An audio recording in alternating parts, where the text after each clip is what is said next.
लेता है जब तक रिचार्ज ना करोगे खाना नहीं खाऊंगा। माँ बेचारी मजबूर है, ममता माँ की ऐसी है, करे तो क्या करे बेचारी। भले आपके अपने पेट में अनाज का एक लुकमा ना देगी, मगर बच्चे के रिचार्ज के लिए जहाँ से भी हो कर्जा करके उसका रिचार्ज करेगी। मैं पूछना चाहता हूँ, ओ मेरी माँ, आपकी ममता उस वक्त कहाँ गई जब आप लेता है जब तक रिचार्ज ना करोगे खाना नहीं खाऊंगा। माँ बेचारी मजबूर है, ममता माँ की ऐसी है, करे तो क्या करे बेचारी। भले आपके अपने पेट में अनाज का एक लुकमा ना देगी, मगर बच्चे के रिचार्ज के लिए जहाँ से भी हो कर्जा करके उसका रिचार्ज करेगी। मैं पूछना चाहता हूँ, ओ मेरी माँ, आपकी ममता उस वक्त कहाँ गई जब आपका बेटा आपसे पैसे लेकर नाजायज में खर्च करके दिन गुजार दिया। मस्जिद से आजान की सदा आई, मगर आपकी जबान में ये लफ्ज न आया, बेटा जितनी मेहनत से हमने तेरे मोबाइल को रिचार्ज किया है, मेरी ख्वाहिश है कि आज तो ऐसा की नमाज जाकर मस्जिद में अदा करके आ,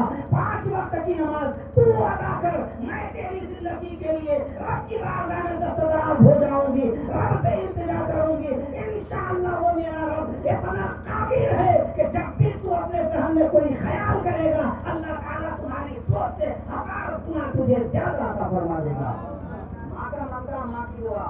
कभी वो माँ अपने बच्चे को ये तालीम नहीं दी, न कभी बाप ने ये तालीम अपने बच्चे को दी, बस यूं ही जिद किया, उसकी जिद पूरी होनी चाहिए। अब उस जिद के अंदर चाहे बच्चा उस रकम को नाजायज में उड़ा दे, वो बच्चा इधर उधर उड़ा दे। याद रखिएगा, कुरान की एक आयत है, अल्लाह कुरान मुक़द्दस के इरशाद फरमाता है, इन्नल मुबज़्ज़िरीना कानू इख़वाना शयातीन, फुज़ूल खर्च करने वाला शैतान का भाई है।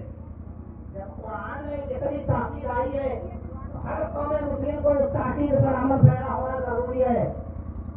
जहाँ इतनी अहम जरूरी बातें चीज सीख गए, मगर ये तालीम नहीं दे सके, न बाप की जबान से निकली, न माँ की जबान से निकली, न भाई कहा, न खेशो अकारिब कहे, न दोस्त अहबाब कहा। किसी ने राह हक की तरफ बढ़ने की इजाजत न दी, किसी ने राह हक की तरफ अपना कदम बढ़ाने का सबक न दिया। फिर आगे चलकर वही बच्चा जब माँ की बात के खिलाफ, बाप के बात के खिलाफ, सबसे खिलाफ हो जाए, तो फिर माँ बाप परेशान होकर कभी इस दरवाजे पर, कभी उस गली में, कभी उस चौखट पर, कभी यहाँ कभी वहाँ दर दर की ठोकरें खाते फिरते हैं। उसकी हिदायत के लिए दुआएं किया करते हैं, उसको सही रास्ते पर लाने के लिए हर किसी के दरवाजे पर जाने को तैयार हो जाती है। मैं कहूँगा, ये मेरी मिल्लत के मुसलमानों, जरा गौर करो, अल्लाह ने हर वो चीज आपको अता फरमाया है जिन चीजों की आपको जरूरत हुआ करती है, उन तमाम चीजों पे भी अल्लाह तबारक व तआला ने ये भी आपको हक दिया है। औलाद आपकी है, जिद आपके पास किया है,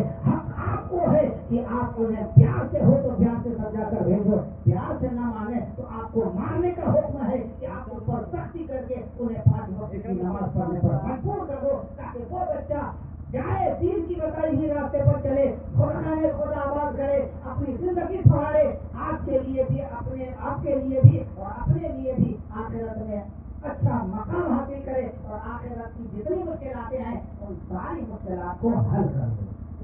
वरना सिवाय अफसोस के शर्मिंदगी से कुछ हाथ नहीं आएगा। ये बातें मैं कह रहा हूँ बड़ी कड़वी है, मुझे पता है कड़वी है, लेकिन क्या करूँ। अरबी का एक माकूला है, बहुत बड़े पढ़े लिखे लोगों ने कहा, अल हक मुर्रुन, हक बात कड़वी लगती है, लेकिन जितनी कड़वी लगती है और उसकी कड़वी भोंक को अगर इंसान अपने कलीजे के अंदर उतार लेता है तो फिर उससे ज्यादा फायदामंद और कोई चीज नहीं हुआ करती है। याद रखिएगा, जितनी कड़वी भोंक होगी उतनी ही मजबूत और उतनी ही सही रास्ते पर आप कायम व दायम रहेंगे। लिहाजा कड़वी जरूर है, इसलिए मुझे अफसोस के साथ कहना पड़ रहा है। बहुत पहले किसी शायर ने कहा था कि हम आह भी करते हैं तो हो जाते हैं बदनाम, लोग कत्ल भी करते तो चर्चा नहीं होता।